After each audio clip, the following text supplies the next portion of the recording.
Hello વિદ્યાર્થી મિત્રો, હું સની પ્રજાપતિ YouTube ચેનલમાં આપનું સ્વાગત કરું છું। ધોરણ 12 સાયન્સ સબ્જેક્ટ આપણો ફિઝિક્સ। હવે ચેપ્ટર 1 આપણે ભણીએ વિદ્યુત ભારો અને ક્ષેત્રો, જેને ઇંગ્લિશમાં આપણે ઇલેક્ટ્રિક ચાર્જ અને ફિલ્ડ્સ કહીએ છીએ। હવે આ ચેપ્ટરમાં બે ટોપિક ભણવાના, વિદ્યુત ભારો અને ક્ષેત્રો વિશેના।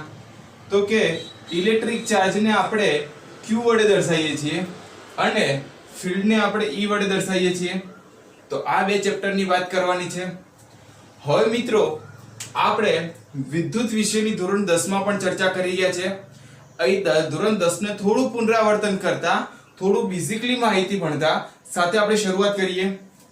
તો ભણીએ કે ભાઈ વિદ્યુત જે છે એને ઇંગ્લિશમાં ઇલેક્ટ્રિસિટી કહેવાય। તો એનું નામકરણ ક્યાંથી પડ્યું વિદ્યુત એ સમજીએ।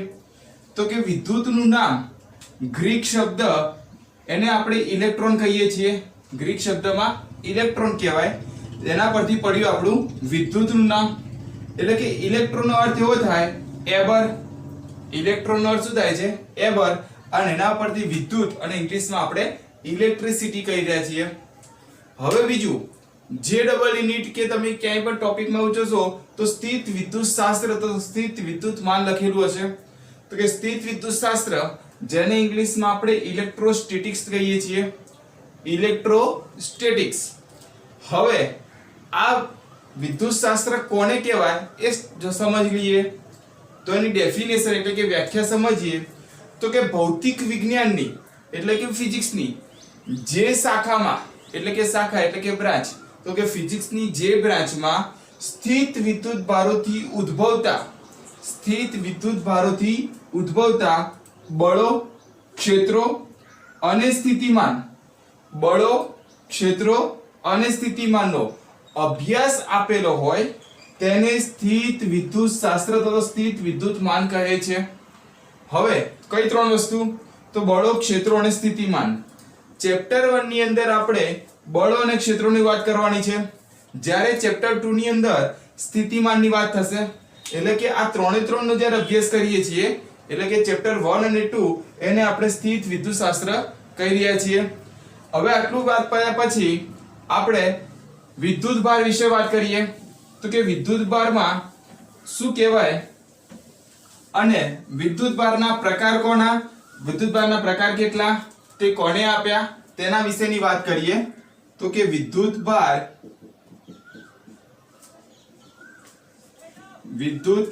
ભાર જેને ઇંગ્લિશમાં આપણે ઇલેક્ટ્રિક ચાર્જ કહીએ। હવે વિદ્યુત ભારના કેટલા પ્રકાર એ આપણે સૌ જાણીએ છીએ, અત્યાર સુધી ભણતા આવ્યા છીએ। તો કે વિદ્યુત ભારના બે પ્રકાર કયા કયા? તો કે ધન વિદ્યુત ભાર અને ઋણ વિદ્યુત ભાર, ધન વિદ્યુત ભાર અને ઋણ વિદ્યુત ભાર। હવે ધન વિદ્યુત ભાર અને ઋણ વિદ્યુત ભાર આ પ્રકારના નામ કોને આપ્યા? કોને કહ્યું કે ધન વિદ્યુત ભાર અને ઋણ વિદ્યુત ભાર કહેવાય? હવે અમેરિકાના વૈજ્ઞાનિક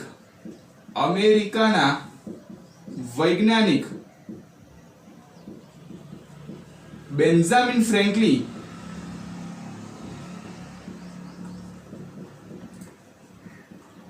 અમેરિકાના વૈજ્ઞાનિક છે બેન્જામિન ફ્રેન્કલિન, અને તેમને આ નામકરણ આપ્યું। એટલે કે એમને ધન વિદ્યુત ભાર અને ઋણ વિદ્યુત ભાર એમને નામ સૂચવ્યું। હવે ધન વિદ્યુત ભારમાં આપણે પ્રોટોન લઈએ છીએ, જેને આપણે P+ કાં તો E+ વડે દર્શાવીએ છીએ। ઋણ વિદ્યુત ભારમાં આપણે ઇલેક્ટ્રોનનો ઉલ્લેખ કરીએ છીએ, તો કે ઇલેક્ટ્રોન જેને આપણે E- તરીકે દર્શાવીએ છીએ। હવે મિત્રો આપણે જુઓ, પ્રોટોન એટલે કે પ્રોટોનને આપણે E+ વડે દર્શાવીએ, ઇલેક્ટ્રોનને આપણે E- વડે દર્શાવીએ। તો કે આ પ્લસ અને માઇનસનો ફરક, એટલે કે આ જે E બતાવે છે એને આપણે મૂળભૂત એકમ એટલે કે પ્રાથમિક એકમ તરીકે ઉલ્લેખ કરી શકીએ। હવે કોને પ્રોટોન કહેવાય અને કોને ઇલેક્ટ્રોન કહેવાય કદાચ કોઈ પૂછે, અથવા તો આપણી સમજણ માટે, તો કે કોઈ પદાર્થ હોય, એ પદાર્થની અંદર પ્રોટોનની સંખ્યા એટલે કે ધન વિદ્યુતભારની સંખ્યા વધુ હોય કોના કરતા તો કે ઇલેક્ટ્રોન કરતા પ્રોટોનની સંખ્યા વધુ કોના કરતા ઇલેક્ટ્રોન કરતા તો કે એનો ધન વિદ્યુતભાર કહેવાય એવું ને એવું આપણે બીજો કોઈ પદાર્થ હોય જેમાં ઇલેક્ટ્રોનની સંખ્યા વધુ હોય ઇલેક્ટ્રોનની સંખ્યા વધુ હોય કોના કરતા પ્રોટોન કરતા તો કે ઇલેક્ટ્રોનની સંખ્યા વધુ માટે આપણે લખીએ E electron greater than E plus એટલે કે પ્રોટોન અથવા તો P પ્લસ. હવે મિત્રો ધન વિદ્યુતભારમાં આપણે પ્રેક્ટિકલ ની અંદર લાલ વાયરનો ઉપયોગ કરીએ છીએ અને જે ઋણ વિદ્યુતભાર બતાવે છે એટલે કે જે નેગેટિવ વાયર કહીએ છીએ આપણે એ નેગેટિવ વાયરને આપણે બ્લેક કલરનો વાયર તરીકે ઓળખીએ છીએ. આ આપણું નામકરણ હતું. હવે પદાર્થને જે રીતે દળ હોય છે તેવી જ રીતે વિદ્યુતભારને પણ દળ હોય છે. તો આપણે અહીંયા એની પહેલા એક વાત કરીએ તો અહીંયા પ્રોટોનનું એટલે કે P પ્લસ કાં તો E પ્લસ એની વેલ્યુ સમજીએ તો કેટલી હશે તો કે 1.6 ગુણ્યા 10 ની માઈનસ 19 ઘાત કુલમ થાય. ઇલેક્ટ્રોનની જે ચર્ચા કરવામાં આવે તો એની કિંમત કેટલી તો કે 1.6 ગુણ્યા 10 ની માઈનસ 19 ઘાત કુલમ. આપણને એવું થાય બંનેની કિંમત સરખી તો અલગ અલગ નામ કેમ તો કે પ્રોટોન છે આ પ્લસમાં તો અહીં પ્લસ આવે આ ઇલેક્ટ્રોન છે જેને આપણે માઈનસ એટલે એનો મતલબ શું થયો બંને વિદ્યુતભારો સરખા પરંતુ વિરુદ્ધ દિશામાં એક ધન છે તો એક ઋણ છે. હવે આપણે વાત કરી દઈએ પ્રમાણે પદાર્થને દળ હોય તો વિદ્યુતભારને પણ એવી રીતે દળ હોય છે. તો લખીએ પ્રોટોનનું દળ કેટલું તો કે 1.6 ગુણ્યા 10 ની માઈનસ 27 કિલોગ્રામ. 1.6 ગુણ્યા 10 ની માઈનસ 27 કિલોગ્રામ. 1.6 તો 1.66 લખીએ. એવી રીતે ઇલેક્ટ્રોનનું દળ 9.1 અથવા તો 9.11 ગુણ્યા 10 ની માઈનસ 31 કિલોગ્રામ થશે. તો કે આ પ્રોટોન અને આ ઇલેક્ટ્રોનનું દળ થઈ ગયું. આ ખાસ યાદ રાખજો ઘણી જગ્યાએ જરૂર પડશે અને કોન્સ્ટન્ટ હોય છે. હવે આપણે એના સૂત્ર વિશે વાત કરીશું એના પારિમાણિક વિશે વાત કરીશું. તો જોઈએ આપણે એનું સૂત્ર શું બને. તો વિદ્યુતભાર બરાબર વિદ્યુત પ્રવાહ અને ગુણ્યા સમય થાય. જેને વિદ્યુતભારને આપણે Q વડે દર્શાવીએ, વિદ્યુત પ્રવાહને I વડે દર્શાવીએ અને સમયને T વડે દર્શાવીએ.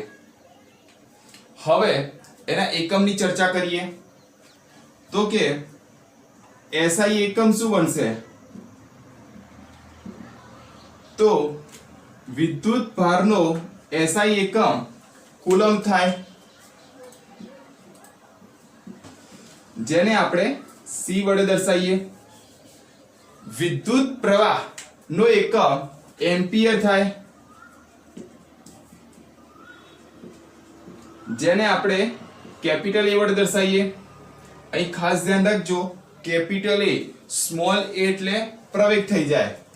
સમયને આપણે આ સમય છે એનો એકમ સેકન્ડ એટલે કે આપણે S વડે દર્શાવીએ. એની રાશિની જો વાત કરવામાં આવે તો કે ભાઈ એની કઈ રાશિ થાય તો વિદ્યુત ભાર એ શું છે તો કે આ અદિશ રાશિ છે. અદિશ રાશિ છે. કેમ અદિશ રાશિ તો કે એ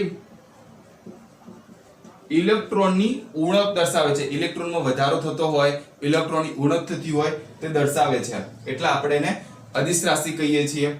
વિદ્યુત પ્રવાહ આ જે વિદ્યુત પ્રવાહની જે વાત કરી તો વિદ્યુત પ્રવાહ કોને કહેવાય પહેલા પછી એના રાશિની વાત કરીએ. તો વિદ્યુત પ્રવાહની ડેફિનેશન જોઈએ કે ભાઈ કોઈ વાહક તાર હોય આવી રીતે કોઈ વાહક તારમાંથી વિદ્યુત પ્રવાહ પસાર કરે અથવા તો જે વિદ્યુત પ્રવાહ પસાર થાય એટલે કે કોઈ વાહક તારમાંથી એકમ સમયમાં t એટલે કે એકમ સમયમાં પસાર થતા વિદ્યુત ભારનો જથ્થો એટલે કે આપણો q, તેને આપણે વિદ્યુત પ્રવાહ કહીએ છીએ. ફરીથી, વાહક તારમાંથી પસાર થતા એકમ સમયમાં અથવા તો વાહક તારમાંથી એકમ સમયમાં પસાર થતા વિદ્યુત ભારના જથ્થાને શું કહેવાય છે? વિદ્યુત પ્રવાહ I. હવે એની રાશિની વાત કરીએ એટલે કે I = q/t. હવે આની રાશિની વાત કરીએ તો શું બનશે? એ પણ અદિશ રાશિ છે. શું છે? અદિશ રાશિ. એટલે વિદ્યુત ભાર અને વિદ્યુત પ્રવાહ બંને કઈ રાશિ થઈ? તો કે અદિશ રાશિ થઈ. SI એકમ પછી પારિમાણિક સૂત્રની જરૂરત પડશે. તો કે પારિમાણિક સૂત્ર જોઈ લઈએ. તો પારિમાણિક સૂત્ર શું બનશે? તો કે કુલમ છે તો કે અહીંયા હું q લખી દઉં. એમ્પિયર એટલે કે A1 થશે અને સેકન્ડ એટલે કે t થઈ જશે. તો આ શું થઈ ગયું? q1 A1 અને t1 કહેવાય. અથવા આપણે એવું પણ કહી શકીએ કે આપણે આવું ભણતા હતા m l t a, આવું પણ કહેવાય. તો એમાં લખીએ આપણે તો શું બનશે? m છે તો કે ના 0, l છે તો નહીં તો 0, a છે તો કે હા તો કે A1 અને t છે તો કે હા તો t1. તો કે m0 l0 t1 અને a1 આ રીતે ફૂલ ફોર્મમાં આપણે લખી શકીએ. પારિમાણિક સૂત્રો જોયા પછી આપણે CGS એકમની વાત કરીએ. તો કે CGS એકમ, CGS નું ફૂલ ફોર્મ નેમ શું થશે? તો કે સેન્ટીમીટર ગ્રામ સેકન્ડ. સેન્ટીમીટર ગ્રામ સેકન્ડ. એના બે ભાગ પાડી શકાય CGS ના. પહેલા ભાગમાં જોઈએ તો કે એને સ્ટેટ કુલમ કહેવાય. સ્ટેટ કુલમ અથવા તેને ઇલેક્ટ્રોસ્ટેટિક યુનિટ શું કહેવાશે? Electrostatic unit. હવે જુઓ, શોર્ટમાં કેવું હોય તો 1 ઇલેક્ટ્રો છે તો કે E, સ્ટેટિક નો S અને યુનિટ નો U. યુનિટ ને આપણે એકમ કહેવામાં આવે ગુજરાતીમાં. હવે અહીંયા બનશે એક એબ્સોલ્યુટ કુલમ અથવા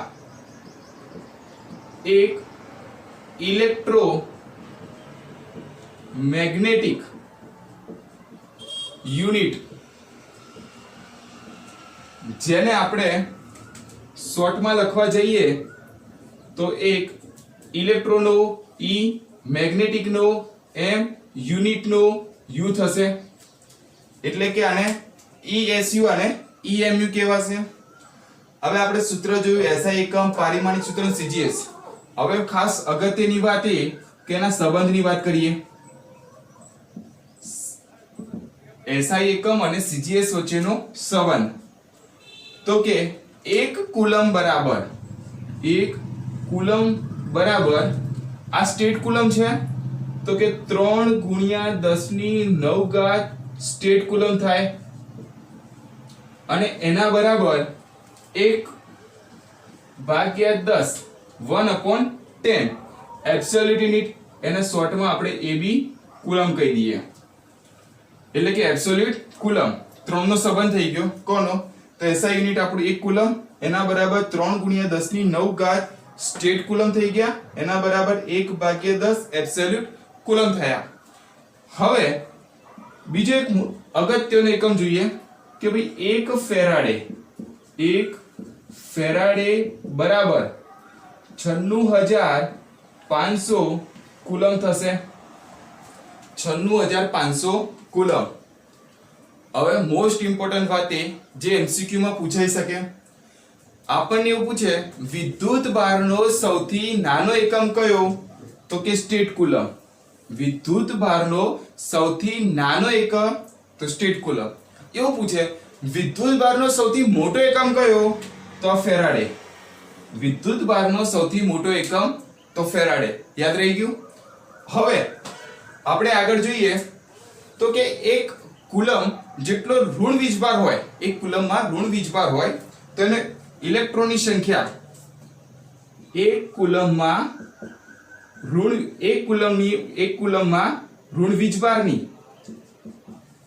ઋણ વીજભારની સંખ્યા જેને આપણે n કહીએ તો કે 6.25 ગુણ્યા 10 ની 18 ઘાત થશે.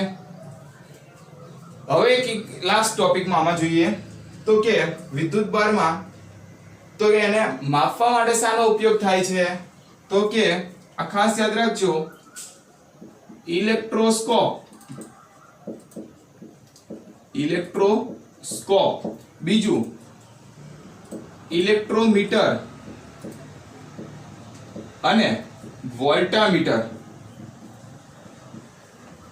ઇલેક્ટ્રોસ્કોપ, ઇલેક્ટ્રોમીટર અને વોલ્ટામીટર આને માપવા માટે કે જાણવા માટે શબ્દ ઉપયોગ કરે. બરાબર? તો આ ત્રણ વસ્તુનો ઉપયોગ થાય. આ આપણી માહિતી હતી વિદ્યુતભાર વિશેની. હવે આપણે JEE નીટનો ટોપિક ભણીએ અને એ આપણો થશે વિશિષ્ટ વિદ્યુતભાર. તો કે વિશિષ્ટ વિદ્યુતભાર કોને કહેવામાં આવે એના વિશેની ચર્ચા કરીએ. તો વિશિષ્ટ વિદ્યુતભારને ઇંગ્લિશમાં આપણે સ્પેશિયલ ચાર્જ કહીએ.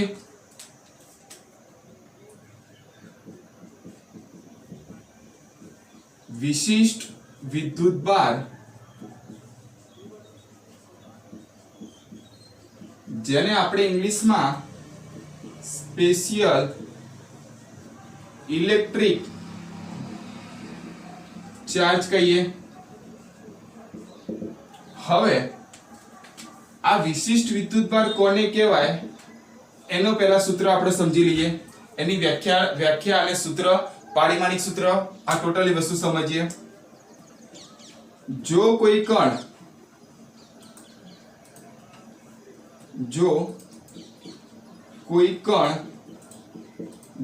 કણ પર વિદ્યુતભાર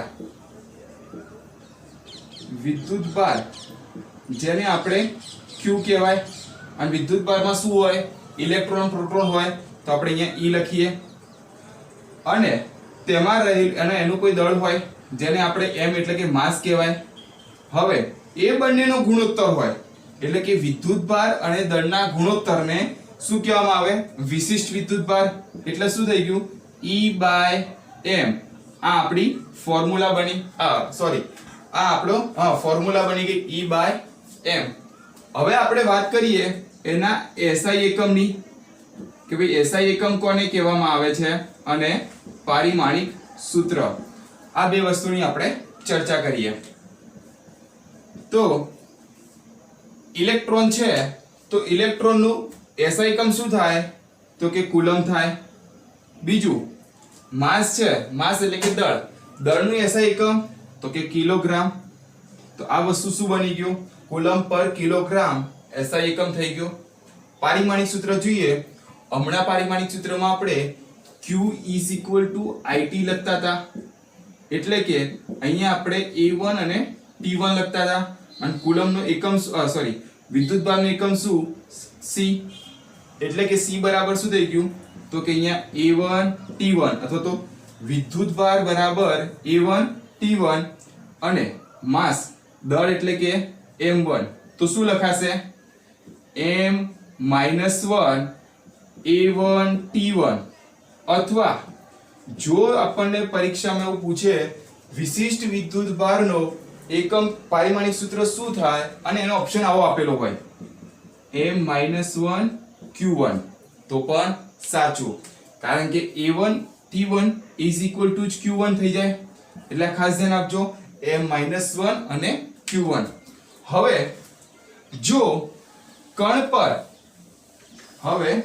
જો કણનો વેગ વધે છે, જો કણનો વેગ વધે તો તેની પરનો વિદ્યુતભાર અચળ હોય છે.